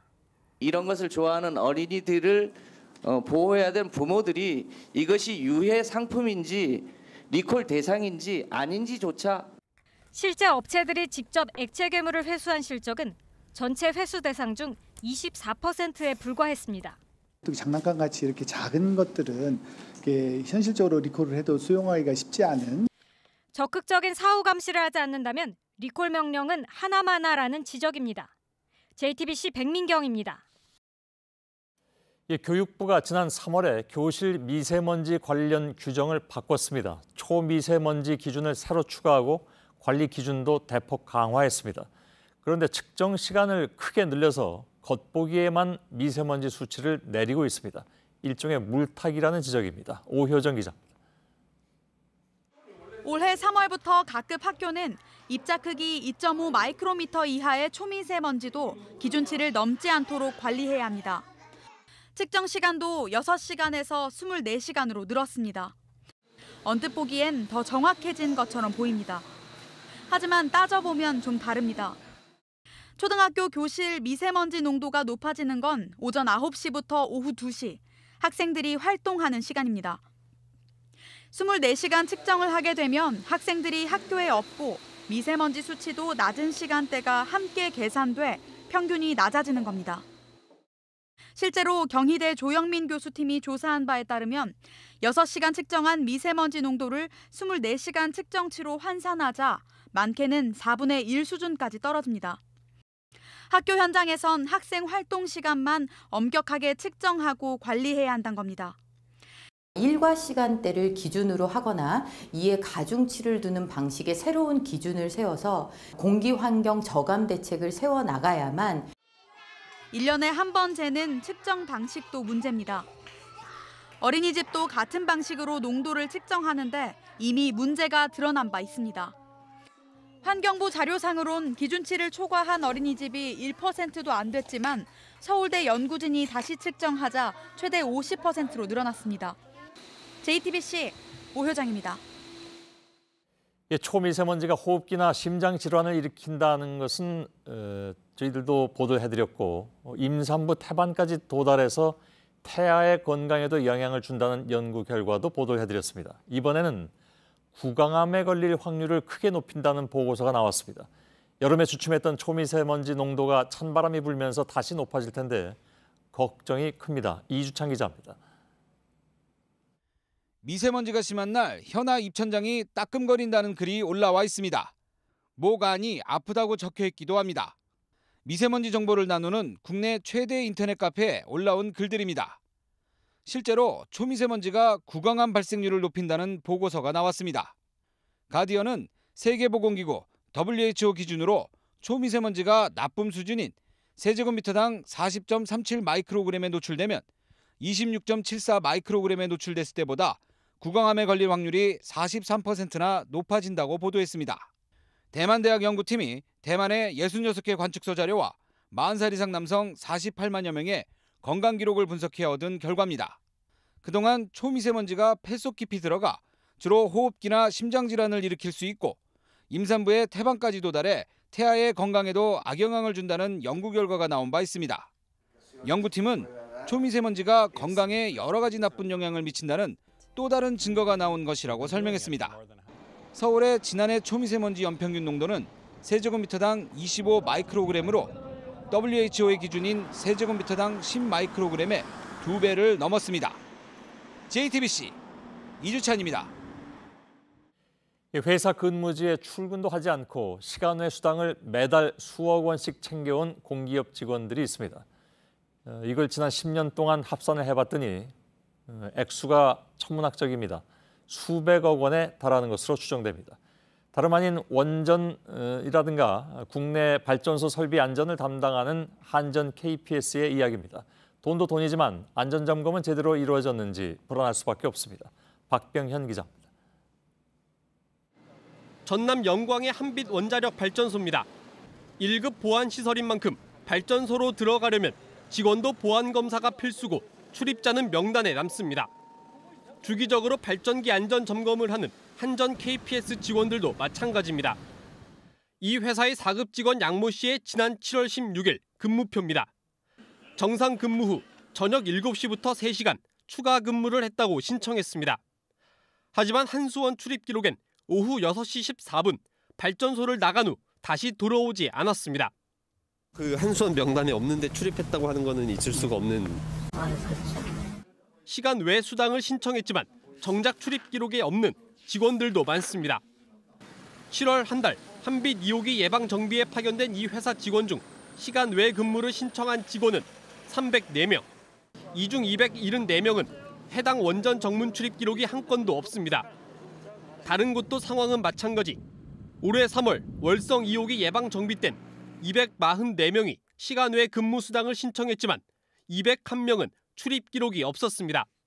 일한 흔적이 없어요. 이 문제가 회사 차원의 조직적으로 이루어졌다는 느낌을 지울 수가 없습니다. 감사원의 감사도 필요하고요. 한전 KPS 직원들의 출근 시간과 발전소 출입 시간이 맞지 않은 건 2008년부터입니다. 지난 10년간 한전 KPS 원전 부분 노동자에게 지급된 시간 외 수당은 720억 원입니다. 이 중 부정하게 지급된 수당이 얼마인지는 사측도 모르는 상황입니다. 한전 KPS 측은 행정상 일부 오류가 있었다며 출근을 안 한 건 아니라고 밝혔습니다. 한전 KPS는 자체 감사를 진행하고 전 직원의 근무태만 경고를 공지했습니다. JTBC 박병현입니다. 제주 국제 관함식이 숱한 논란 속에 오늘 개막했습니다. 우길기를 단 일본 군함은 결국 오지 않기로 했지만 제주도에서는 여전히 관함식 자체에 대한 반대 목소리가 높습니다. 오늘도 기지 앞과 바다에서 반대 시위가 이어졌습니다. 최충일 기자입니다. 우리 독도함을 비롯해 세계 각국의 군함들이 제주 해군기지를 빼곡히 채웠습니다. 오늘부터 닷새간 이곳에서 열리는 국제관함식에 참석하는 함정들입니다. 하지만 기지 밖 풍경은 사뭇 다릅니다. 오늘도 시민단체의 반대 집회가 이어졌습니다. 시민들은 관함식 반대 문구가 적힌 손팻말을 들었습니다. 일부는 카약을 타고 바다로 나가 해상 시위를 벌였습니다. 우길기를 단 일본 군함이 오지 않기로 했지만 핵추진 항모 등 평화를 위협하는 군사력 과시 행사는 받아들일 수 없다고 반발하고 있습니다. 한반도 비핵 평화 정착의 시대라고 하는데 불과 이 기지에서 1km 떨어지지 않은 곳에 학교가 있어요. 많은 엄마들도 그 부분에 대해서 정말 걱정 많이 하고 있었고요. 어렵게 봉합된 해군기지 건설을 둘러싼 갈등을 다시 헤집는 행사라는 인식도 여전합니다. 해군의 잔치에 와서 박수를 치면서 이 해군기지로 인한 아픔에 대해서 사과를 받으라라고 하는 것을 그 내용을 못 받아들이고 있는 것이죠. 이번 관함식에서 가장 중요한 행사로 13개국 40여 척의 군함이 참여하는 해상사열은 내일 열립니다. 이 행사에 참석할 예정인 문재인 대통령이 어떤 메시지를 내놓을지 주목됩니다. JTBC 최충일입니다. 최근 여행사들이 잇따라 문을 닫으면서 피해를 입는 소비자들도 늘고 있습니다. 올 들어 소비자원에 접수된 피해 상담도 7배 이상 급증했습니다. 특히 판매사인 유명 홈쇼핑만 믿었다가 낭패 보는 경우도 많습니다. 정재호 기자입니다. 직장인 김모 씨는 지난 8월 일본 홋카이도로 여행을 가려다 취소했습니다. 하지만 비행기 티켓값 60만 원은 아직 돌려받지 못했습니다. 여행사인 탑항공이 갑자기 문을 닫으면서입니다. 네, 황당할 뿐만 아니라 그냥 뭐 생돈을 갈취당한 거니까 제 입장에서는 나중에 이제 기사를 검색해서 알게 된 건데 그러니까 그 이전에 이미 좀 부도 위기에 있었다고 하더라고요. 최근 2달간 문을 닫은 여행사만 4곳입니다. 피해를 입는 소비자들도 늘면서 올 들어 한국소비자원에 접수된 상담 건수는 지난해 같은 기간에 비해 7배 넘게 증가했습니다. 접수된 상담 대부분은 환급 관련이었습니다. 특히 판매사인 유명 홈쇼핑 이름만 믿고 계약을 했다 낭패를 보는 소비자들이 많습니다. 저희는 홈쇼핑 방송을 보고 여행사는 확인을 안 했어요. 홈쇼핑 측에서 자기들 책임이 없다고 하니까 저희 입장에서 너무 당황스러운 거죠. 여행사가 폐업하면 소비자들은 여행업협회의 영업보증보험을 통해 환급받게 됩니다. 피해 예방을 위해선 여행사가 보험에 가입돼 있는지, 가입 액수는 충분한지 확인하고 계약서도 잘 보관해둬야 한다고 소비자원은 조언합니다. JTBC 정재우입니다. 점심 식사를 하러 가던 경찰관들이 은행 현금 인출기를 오가면서 돈을 뽑던 남성을 수상하게 여겨서 검문을 했습니다. 잡고 보니까 600억 원대의 불법 도박 사이트 운영자였습니다. 문상혁 기자입니다. 한 남성이 현금 인출기에서 돈을 뽑고 자리를 옮겨 다른 인출기에 카드를 넣습니다. 점심을 먹으러 가던 경찰관들이 이 남성을 수상히 여겨 불심 검문을 했습니다. 카드 몇 개 있어요, 이거? 돈 출금한, 누구 지시에 의해서 출금한 거죠? 잘 얘기하세요. 우리가 이런 일을 한두 번 해본 게 아니에요. 이 남성은 일명 강남바둑이란 불법 도박 사이트의 운영자 중 한 명인 문모 씨였습니다. 문 씨 일당은 100여 개의 대포 통장을 이용해 도박 사이트 회원들의 돈을 게임에 쓸 수 있게 사이버머니로 바꿔주면서 10%의 수수료 등을 받았습니다. 이런 방식으로 15개월 동안 하루 평균 2천만 원씩 총 128억 원을 챙긴 것으로 조사됐습니다. 문 씨를 붙잡은 경찰은 본격적인 수사에 나섰습니다. 이 과정에서 운영 총책인 이모 씨가 무속인을 찾아가 상담을 하면서 나눈 1시간짜리 대화 파일이 확보되면서 범죄 윤곽이 드러났습니다. 들어가고 있는 막 그 게임방 같은 거 도박 사이트 같은 거요. 거기는 몇 명 있습니까, 서울 쪽에는? 저는 좀 중국 쪽을 자꾸 왔다 갔다 해요. 저쪽에 아마 저희 쪽 식구들이 한 8, 9명 정도? 이 정도 있는 것 같습니다. 경찰은 해외로 도주한 총책 이 씨를 상대로 인터폴의 지명수배도 요청했습니다.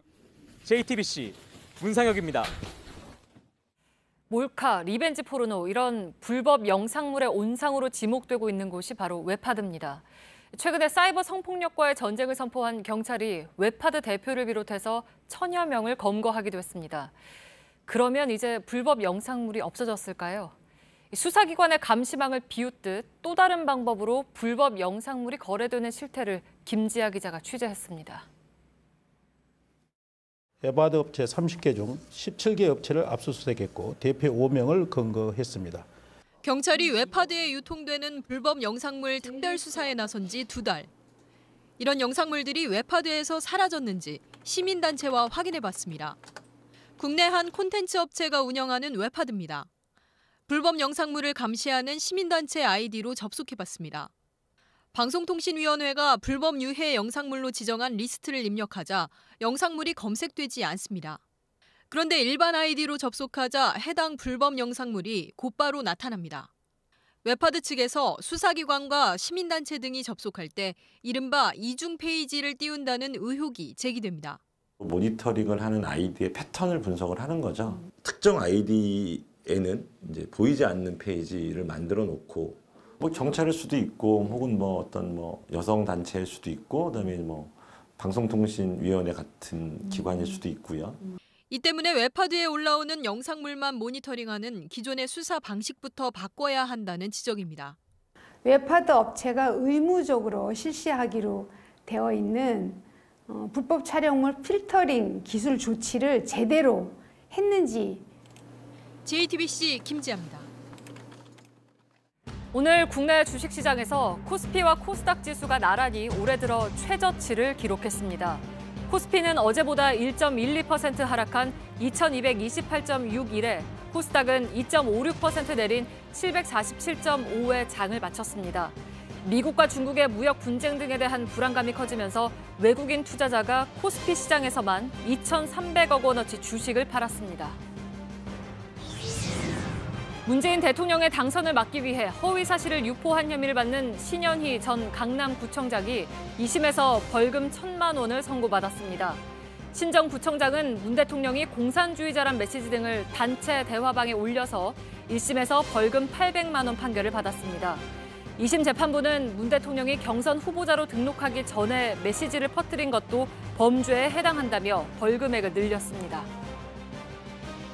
2016년 2월 개성공단이 문을 닫으면서 가동이 중단됐던 정수시설이 지난달 14일 남북 공동연락사무소가 문을 열면서 재가동에 들어간 것으로 확인됐습니다.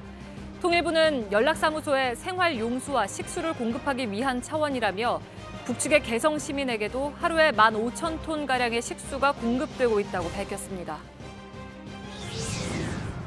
네이버가 뉴스를 뺀 모바일 첫 화면을 공개했습니다. 뉴스 편집 논란에 첫 화면엔 구글처럼 검색창만 남겨두고 뉴스와 실시간 검색어는 화면을 넘겨야 볼 수 있게 한 겁니다. 바뀐 첫 화면은 이달 중 시범 서비스를 거쳐 연내 도입할 예정입니다. 러시아가 국가대표 축구 선수들의 인종차별 그리고 폭력으로 시끄럽습니다.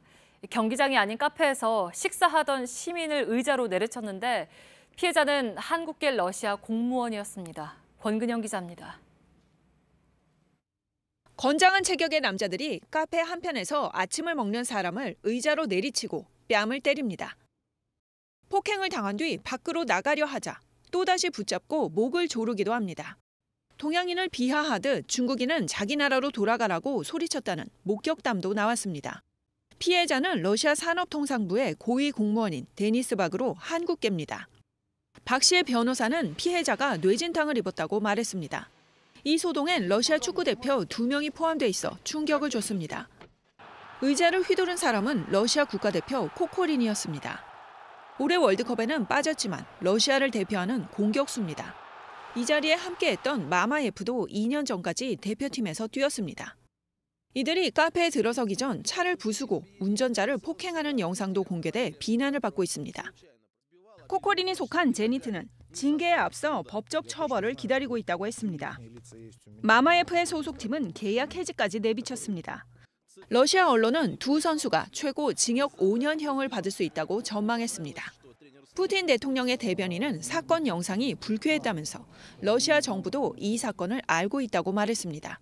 JTBC 권근영입니다.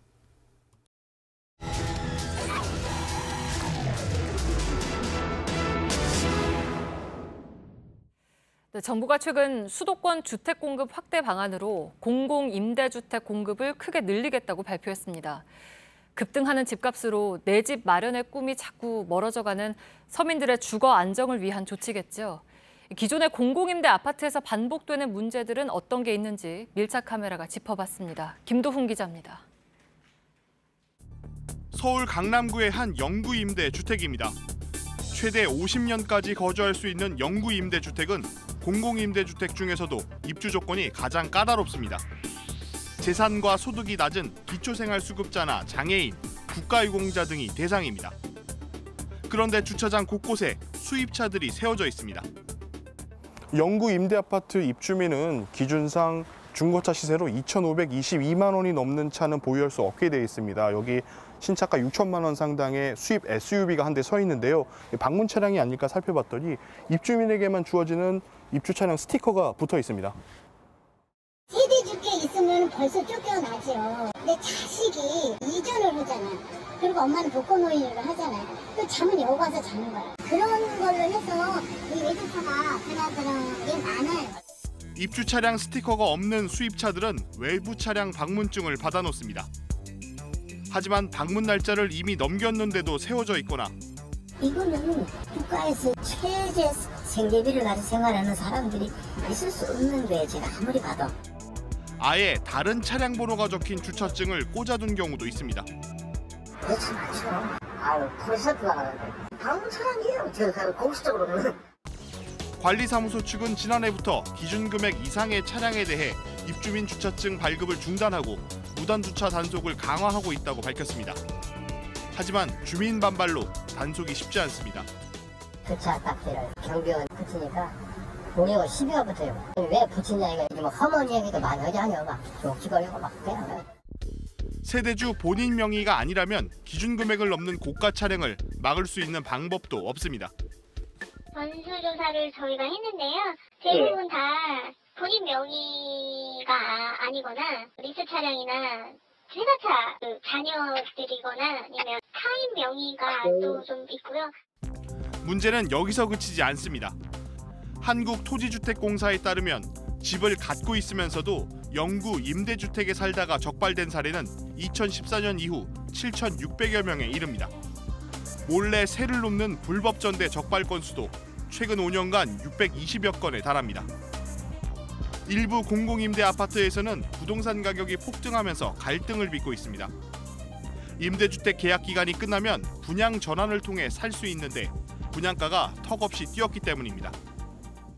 임대기간 10년이 지나고 내년 상반기 분양 전환을 앞두고 있는 경기도 성남의 한 공공임대 아파트입니다. 하지만 최근 10년 동안 주변 부동산 시세가 3배 가까이 오르면서 분양 전환 가격 산정을 놓고 곳곳에서 갈등이 빚어지고 있습니다. 공공임대주택의 분양 전환 가격은 주변 아파트 시세의 90% 정도를 반영합니다. 하지만 주민들은 대부분 돈을 마련하기 쉽지 않다는 입장입니다.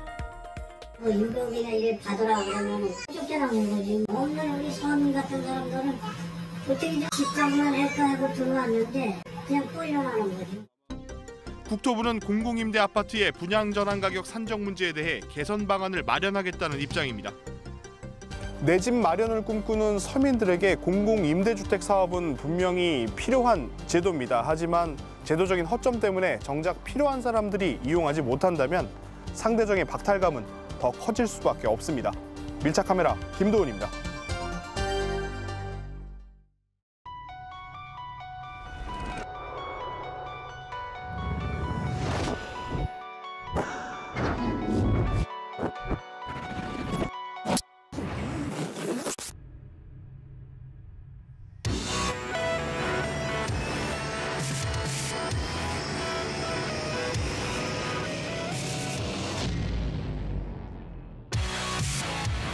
새로운 도전을 만날 때 블랙야크.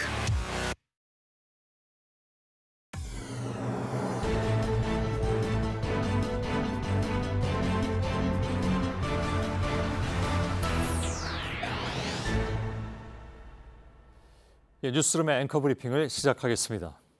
수감자들을 주인공으로 삼은 드라마 슬기로운 감방생활, 또 이른바 감방 예능을 선보인 착하게 살자, 감옥을 배경으로 한 프로그램들이죠.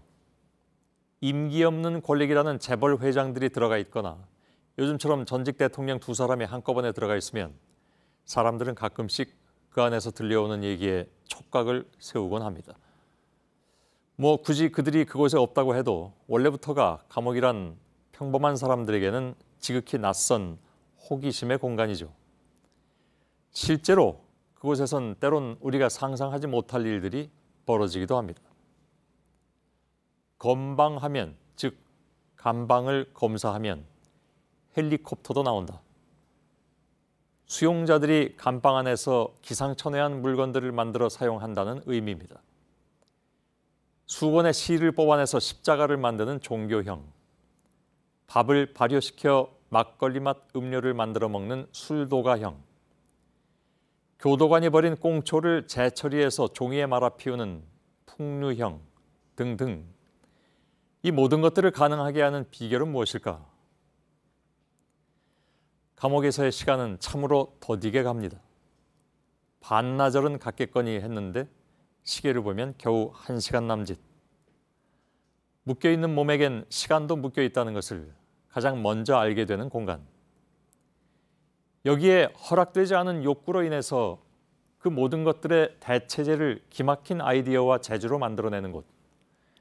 물론 과장법이긴 하지만 헬리콥터까지도 말입니다. 그러나 그 모든 기상천외한 방법들은 이 방법 앞에서는 도통 쓸모가 없습니다. 왜 저 사람은 매일 특별 접견실에 나와 있나?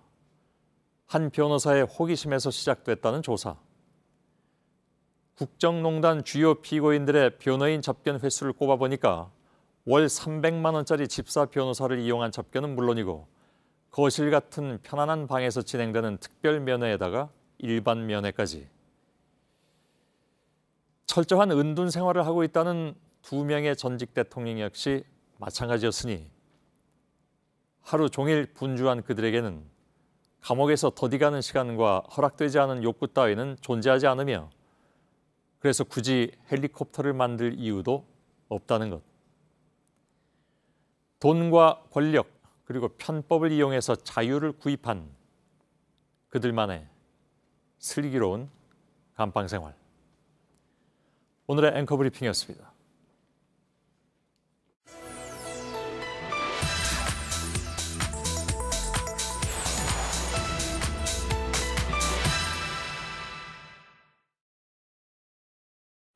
네, 음주운전 처벌을 강화해달라는 청와대 국민청원이 오늘 26만 명을 넘어섰습니다. 팩트체크팀은 해외 여러 나라의 제도를 살펴봤습니다. 결론은 우리보다 강력한 제도를 갖추고 있다는 겁니다. 지금부터 설명을 해드릴 텐데 우선 언론 보도로 잘못 알려진 내용들을 확인하고 이어서 참고할 만한 주요국들의 사례를 말씀드리겠습니다.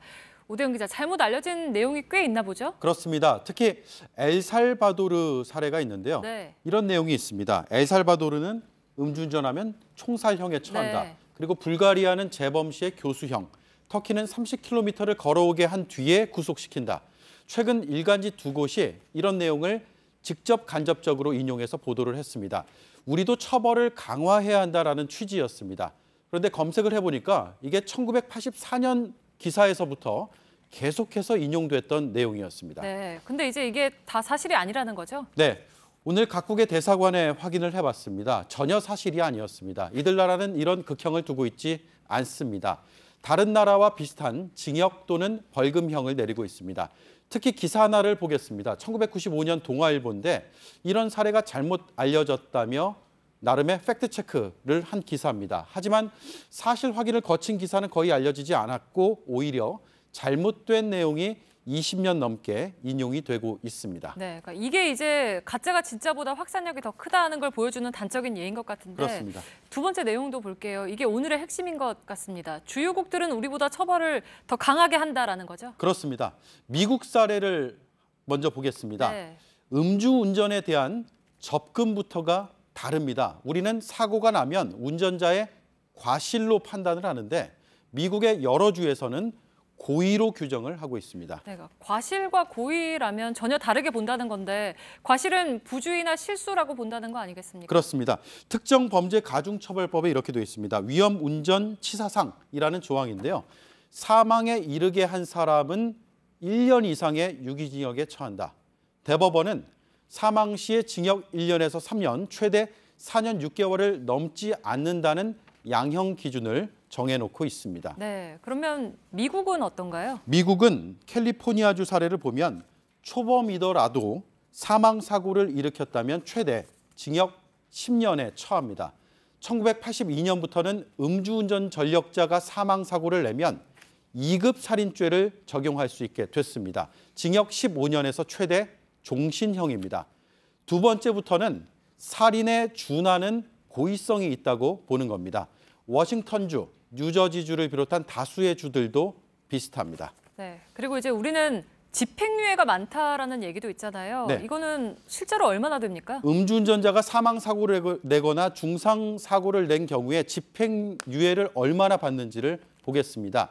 2013년 57% 정도였습니다. 지난해에는 72%가 넘었습니다.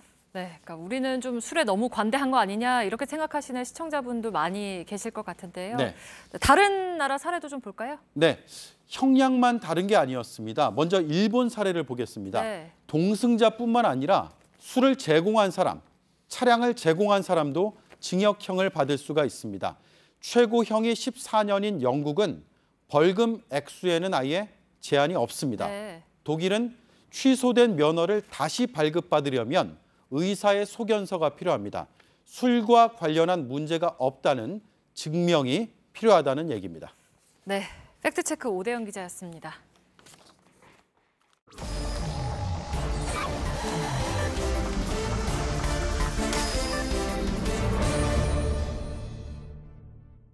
예, 비하인드 뉴스 시작하겠습니다. 박성태 기자가 나와 있습니다. 자, 첫 번째 키워드를 보죠. 예, 첫 키워드는 방탄 판사단으로 했습니다. 예, 무슨 얘기인가요? 오늘 대법원 국정감사가 있었는데요. 이 자리에서 여야 의원들이 모두 양승태 대법원 시절의 사법농단 의혹에 대해서 검찰의 압수수색 영장 청구에 대한 재판부의 이 영장 기각이 너무 많다고 질타를 했고요. 이 와중에 방탄 판사단이라는 비유까지 들었습니다. 예. 직접 들어보겠습니다. 지금 사법부를 뭐라고 부르시지 아십니까 혹시? 방탄소년단이 들으면 아주 기분 나쁠 텐데 방탄 판사단이라고 부른답니다. 예, 기분 나쁘긴 할 것 같습니다. 예, 그렇습니다. 물론 재판부, 사법부도 기분이 나쁠 수가 있는데요. 예. 의혹을 받는 판사들을 보호하기 위해서 현 재판부가 너무 많이 영장을 기각한다는 지적이 여야에서 모두 나왔는데 민주당의 백혜련 의원은 최근에 재판부가 주거의 평온을 이유로 주택에 대한 압수수색 영장을 기각한 것을 들면서 주거의 평온을 이유로 압수수색을 기각한 사례를 처음 듣도 보도 못했다, 처음 듣는다 라면서 안철상 법원 행정처장에게 혹시 안 처장은 들어봤냐 했더니 그런 사례를 본인도 경험은 못했지만 아마 기각 사유에 다른 사유도 함께 판단한 것으로 안다 이렇게 답하기도 했습니다. 예.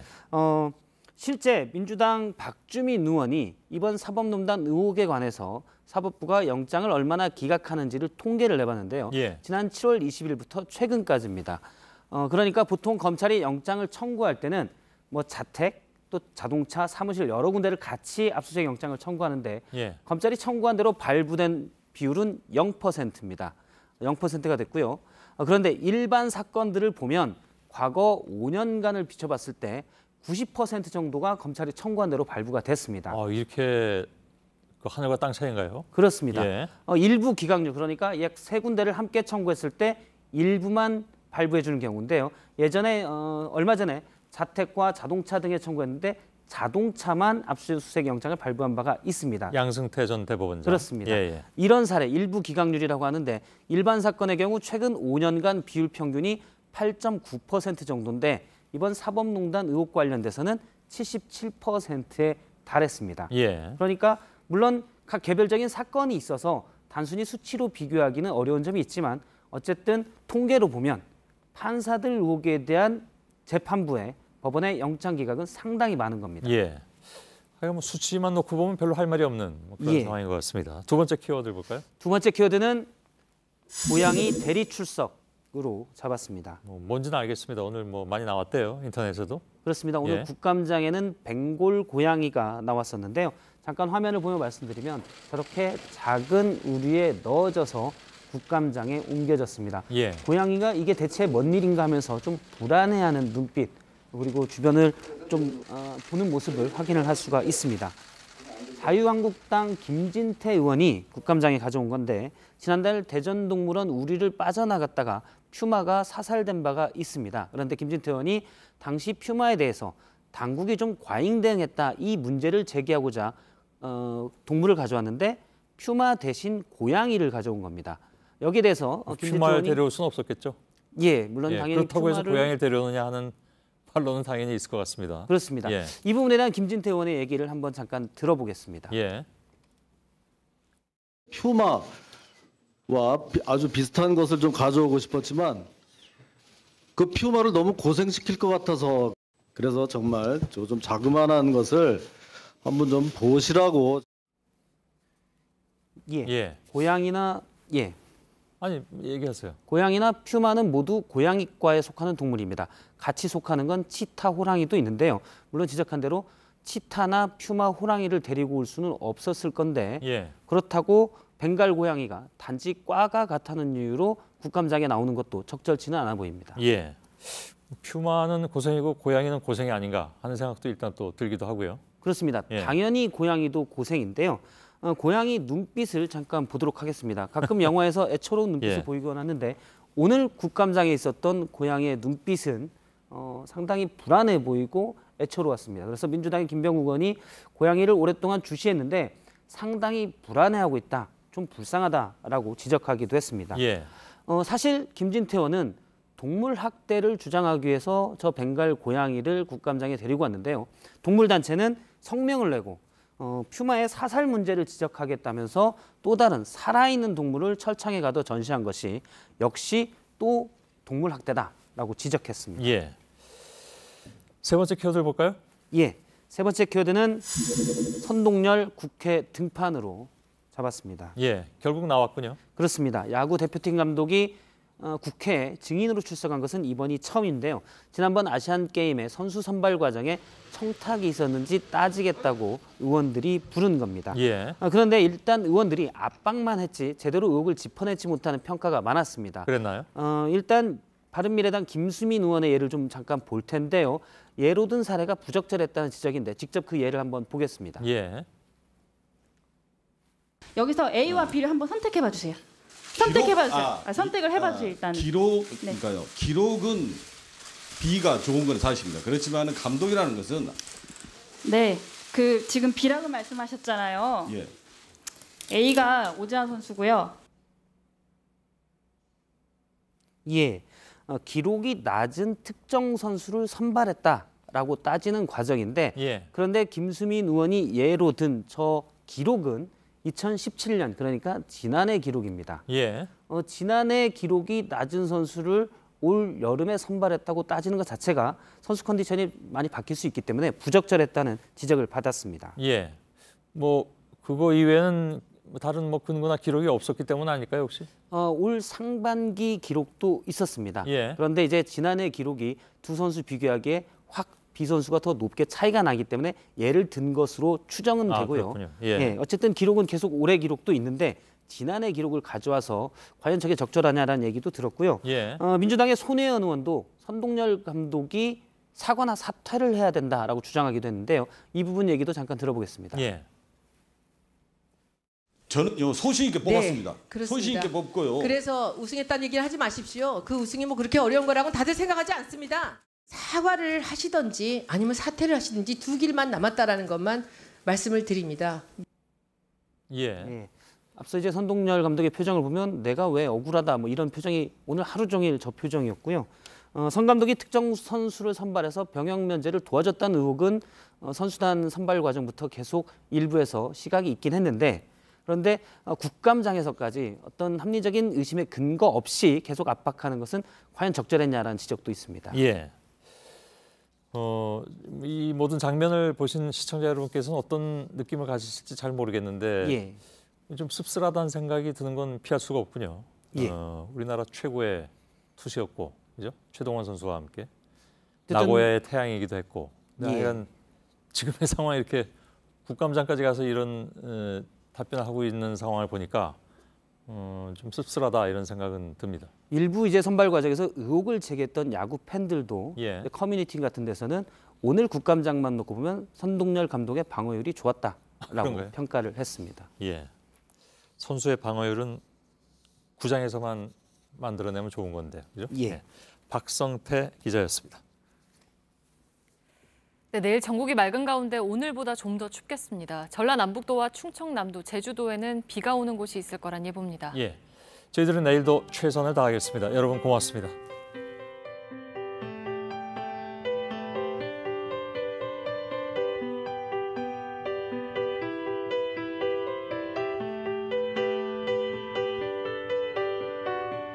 I'm 15 for a moment, caught in between 10 and 20, and I'm just dreaming, counting the ways to where you are.